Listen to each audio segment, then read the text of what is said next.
이 시간에는 본문의 말씀을 통해서 어리석고 미련한 자를 향한 탄식이라는 제목으로 함께 말씀을 나누려고 합니다. 오늘도 많은 비가 오음에도 불구하고 하나님의 전을 찾고 하나님께 예배하며 또 하나님을 찾고 기도하는 그런 마음, 그 헌신을 위해서 나오신 여러분에게 하나님의 놀라운 은혜와 역사가 임하시기를 간절히 소망합니다.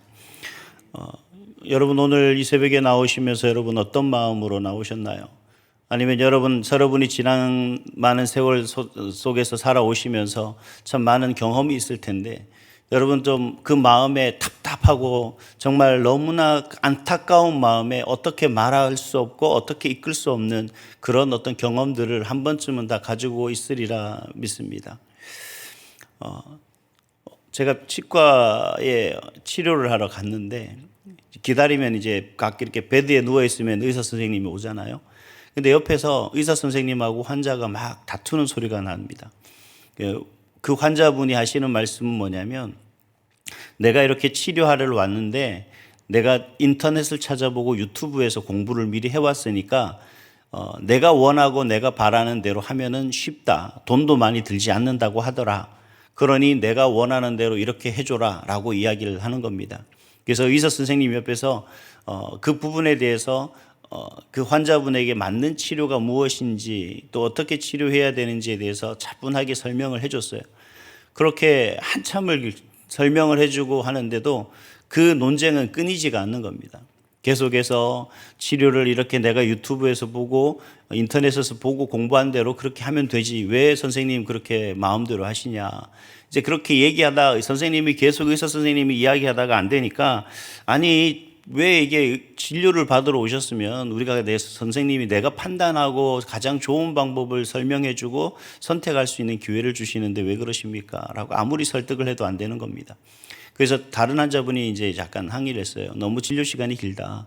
우리도 시간이 없다, 바쁘다. 그래서 예약하고 왔는데 왜 한 사람에게 그런 실랑이를 자꾸 해야 되느냐. 우리 그럼 가야 되느냐. 이제 이런 얘기하니까 그 환자분이 왜 그 짜증을 내고 나가는 겁니다. 의사 선생님이 잠시만 죄송하다 그러면서 물 한 잔만 먹고 제가 진료하겠습니다. 그러고 나가서 이제 진료실 밖으로 나가서 물을 드시는데 그 꿀꺽꿀꺽 삼키는 소리가 옆에 다 들리는 거예요. 그래서 환자들과 그 간호사들도 같이 이렇게 웃으면서 기다렸던 적이 있는 것 같습니다. 여러분, 의사 선생님의 그 모습 속에서 그 환자분이 말하는 그 순간, 그 이야기를 대화하는 그 순간에 얼마나 저는 답답했을까. 얼마나 안타까웠을까요? 수년 동안 공부하고 많은 경험을 가지고 그 경험 속에서 환자에게 가장 적절한 치료 방법을 제시하는데, 그런 의사의 말은 들으려고 하지 않고 본인이 공부했다라고 하는 그런 인터넷 지식과 유튜브 지식으로 모든 것이 맞다라고 의사를 이기려고 하는 얘기입니다.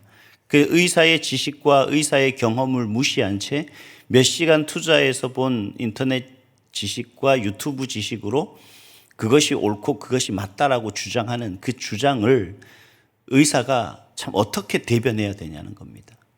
어떻게 가르쳐야 되냐는 거죠. 그 의사의 마음이 그냥 시원한 물 그냥 꿀꺽꿀꺽 들이키는 그 모습으로 표현되고 있는 그 모습이었습니다. 오늘 이 예레미야서의 모습을 보면, 특히 오늘 우리가 읽었던 19절, 20절, 21절의 이야기를 가만히 보면 바로 그 의사의 마음이 이 예레미야 선지자의 마음인 것이죠. 하나님께서 이미 이스라엘 유다 백성들에게 어떤 마음을 가지고 어떤 결정을 하셨느냐? 심판입니다. 이제는 멸망이라는 것을 이야기하고 있습니다. 그런데도 불구하고 멸망이라는 것을 알고 그 멸망에 대해서 그 유다 백성에게 아무리 전하고 증거하는데 그 유다 백성은 어떻게 하는 거예요? 아니야, 모르는 거죠. 아직 멀었어. 그건 당신 생각일 거예요. 아니야, 내가 아는 하나님은 절대 그럴 리가 없어. 우리 하나님이 어떤 하나님인데. 나도 경험해봤잖아요. 나도 체험해봤잖아요. 우리 조상들이 광야에서 겪었잖아요. 그들이 얼마나 많은 죄를 지었습니까? 그럼에도 하나님은 그들을 벌하지 않고 여전히 가나안 땅으로 인도했다 라고 하는 얘기들을 했을 겁니다. 그래도 사실이기도 하고요. 예레미야 선지자는 그런 이야기하는 것을 참 답답해하는 것 같습니다. 제가 신학을 하기 전에 이제 여러 가지 갈림길에서 기도를 하는데, 기도를 하는데도 불구하고 제 신앙의 어머니 같은 분이 계십니다. 근데 저를 부르는 거예요. 불렀더니 갔는데 그렇게 말씀하시는 거예요. 너 왜 기도 안 하니? 아니죠. 기도하는데요. 새벽 예배에 기도하죠. 저녁에 가서 기도하고, 이거 얼마나 열심히 기도하는데. 너 기도 안 해. 그러던가. 왜 기도 안 하냐고. 나 얼마나 열심히 기도하는데 기도 안 하냐. 그건 너 생각이고, 하나님께서 원하는 하나님의 뜻을 찾는 기도는 하지 않는다는 거죠. 곰곰이 생각해 보니까 나는 하나님께 기도한다라고 얘기를 하고, 내가 하나님 앞에 회개한다 얘기하고, 내가 하나님의 뜻이 무엇인지 찾는다고 얘기하고, 내 문제가 어떤 문제이기 때문에 하나님 이 문제를 해결할 수 있는 길로 인도해 달라고 이야기를 하면서 그 답은 하나님께 듣는 것이 아니라 내가 내려놓고 있다는 겁니다. 내가 답을 정해놓고 기도하는 거예요. 그러니까 하나님 앞에 요구하는 거죠. 기도가 아닌. 하나님 어떻게 할까요? 하나님께 묻는 것이 아니라, 하나님 내가 이렇게 할 거예요. 하나님이 책임져 주시고, 하나님이 해달라고. 그 무작정 하나님 앞에 나아가는 겁니다. 마침 앞에서 제가 말씀드렸던 그 유튜브로 그리고 인터넷으로 공부한 후에 의사에게 가서 나 이렇게 해달라고. 내 상황과 내 안에 어떤 문제들은 전혀 상관하지 않고 고려하지 않고 그저 내 고집대로 나아가는 모습들이라는 거죠. 하나님은 결정하셨어요. 하나님은 판단하셨습니다. 하나님께서는 어떤 일들로 이끌어갈지 이미 결정하시고 준비하고 계신데도 불구하고 이제 그 앞에서 하나님의 그 뜻 가운데서 해결할 수 있는 문제, 다시 내가 회복할 수 있는 방법, 내가 그 하나님의 심판 속에서 살아남을 수 있는 기회가 있음에도 불구하고 전혀 그것을 찾으려고 하지 않는다는 거죠. 그러니 그러한 그 백성들을 향해서 보는 그 예레미야 선지자의 마음이 얼마나 답답했겠냐는 겁니다. 이건 안타까움을 넘어서 답답한 거죠. 더군다나 이 예레미야 선지자는 이미 하나님으로부터 그 음성을 통해서 그리고 환상을 통해서 하나님께서 유다를 어떻게 심판할지 너무나 잘 봤습니다. 23절, 24절, 25절, 26절에 이르러서 계속해서 뭐라고 얘기하냐면, 보라, 본즉, 내가 본즉 계속 이렇게 4번이나 되풀이하고 있는 모습을 볼 때 이 예레미야 선지자는 지금 그 상황을, 이스라엘의 그 멸망, 유다의 멸망을 너무나 잘 알고 있기 때문에 이건 그냥 넘어갈 일이 아니라는 거예요. 금방 죽음이라는 사실을 우리가 너무나 잘 알고 있는 그 예레미야 선지자의 마음속에서는 그 백성들을 향해 너무 안타깝고 답답하고 정말 속상한 그 마음들이 있었다는 겁니다. 그 마음이 19절, 20절, 21절인데 이 메시지 성경에서는 이걸 어떻게 번역했냐면 이렇게 번역했습니다. 내 배가 뒤틀려 허리를 펼 수 없다. 불꽃챙이가 창자를 찌르는 듯하다. 오장육부가 갈기갈기 찢기는 것 같은 고통이 한순간도 멈추지 않는다.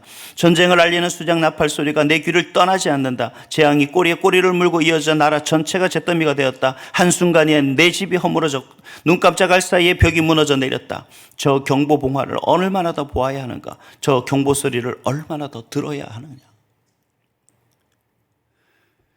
임박한 하나님의 심판 속에서도 여전히 자신들의 죄를 깨닫지 못하고 하나님의 뜻이 무엇인지 찾지 못하면서 여전히 자신의 생각과 자신의 방법이 옳다라고 하는 그 주장 속에서 우상을 숭배하며 살아가는 그들을 향한 안타까움의 절규입니다. 탄식이라는 거죠.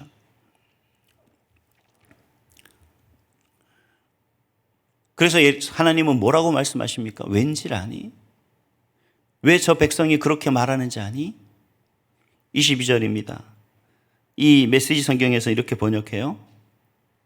어리석기 짝이 없는 내 백성이요, 저들은 내가 누구인지 전혀 모른다. 모두 얼간이 얼뜨기 멍청이들이다. 악에는 전문가들이지만 선에는 전능아들이다. 여러분, 우리가 신앙의 모습을 한번 살펴보시기 바랍니다. 저는 오늘 이 말씀이 저에게 너무나 아주 마음에 와닿는 말씀이에요. 이 22절 말씀을 보니까 참 제 모습을 이야기하고 있는 것 같습니다. 하나님을 안다. 그동안 오랜 시간 동안 내가 신학을 공부하고 많은 성경을 연구하고 내가 그동안 가르치고 설교했던 그 일들이 나는 너무나 열심히 잘했다라고 생각하고 올바르다라고 생각하고 해왔던, 그러면서 한편으로는 나는 하나님 앞에 많은 기도하고 많이 정말 신실하게 살아가려고 노력하고 주신 사역, 사명 잘 감당하려고 최선을 다하고 애썼다. 그렇게 혼자서 자화자찬하고 스스로를 위로하고 있는데 오늘 말씀을 통해서 그렇게 말씀하시는 겁니다. 뭐라고요? 어리석기 짝이 없는 자요, 너는 내가 누군지 몰라. 왜입니까? 저도 살아가는 사람이고 인간이기에 저도 추구하는 게 있더라고요. 저도 바라는 게 있더라고요. 저도 세상 사람들을 쫓아가고 있는 모습들이 있더라는 거죠. 그래서 성경에서는 오늘 본문에서는 뭐라고 이야기합니까? 그러한 모습들을 통해서 어리석다라고요. 하나님은 그 백성들을 나를 알지 못하는 사람들이다라고 이야기를 하고 있는 겁니다. 이 이야기는 뭐냐면 하나님에 대한 무지를 이야기하고 있는 걸까요? 여러분, 이스라엘 백성들은 선민입니다. 그들은 이미 출애굽 이후에 그 광야의 생활을, 그들은 선조들의 그 삶을 누구보다도 잘 알고, 그래서 말씀을 통해서 그들이 누구보다도 말씀과 가까워지고 말씀을 외우며 살아가는 그 사람들이었습니다. 그럼에도 불구하고 그들의 체험과 그들의 경험과 직관적인 어떤 그러한 신앙의 모습 속에서 그들보다 하나님을 더 잘 안다고 할 수 있는 이 민족은 이 세상에 아무도 없습니다. 그럼에도 불구하고 하나님은 뭐라고 그래요? 그들을 나를 알지 못한다. 여러분, 이건 뭐냐면 우리의 신앙생활이 얼마나 몇 년이냐 이 연차가 중요한 것이 아니라 내가 하나님을 알고 하나님과 함께 살아가느냐, 아니면 하나님을 알고 하나님을 믿기는 하는데 내 삶은 하나님과 상관없이 살아가고 있느냐 하는 문제입니다. 이스라엘 백성들은 하나님을 알기는 잘 알았어요. 그러나 그들의 삶에는 하나님이 계시지 않았다는 겁니다. 우리는 임마누엘 하나님을 너무나 잘 알죠. 그러나 내 삶 속에서는 순간순간 임마누엘이 아니에요. 오직 내 생각이 우선이고 내 판단이 우선입니다. 내 이익이 우선이고